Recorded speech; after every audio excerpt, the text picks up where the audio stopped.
Scientific communication is important to society. It makes recommendations for what we can do as a society to improve our understanding of and engagement with science.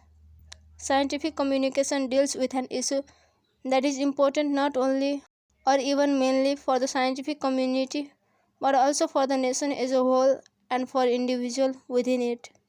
More than ever, people need some understanding of science, whether they are involved in decision making at a national or local level, in managing industrial companies, in skilled or semi skilled employment, in voting as private citizens, or in making a wide range of personal decisions. Developing countries today face a wide range of needs, from more secure food supplies to cheap and effective medicines. One factor that almost all these needs have in common is that satisfying them adequately will not occur without the use of modern science. These same countries also face a range of political dilemmas, such as whether to accept the growing of genetically modified crops or how to adapt to the impact of climate change, that also require knowledge of science, albeit of a slightly different nature. From both points of view, development can be characterized as the process of putting scientific and technical knowledge into practice.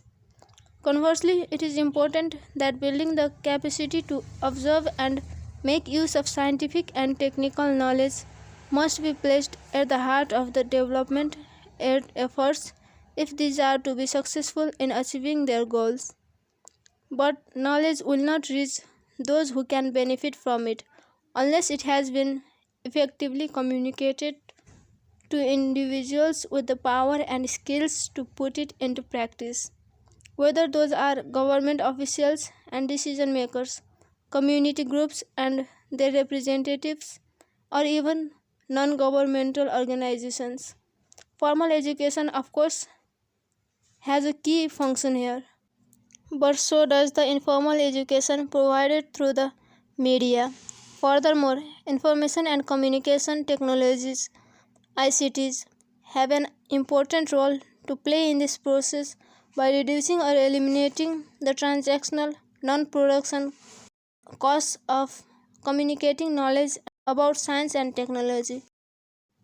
At the same time, it is important that the practice of science communication reflects the fact that it takes place in social context.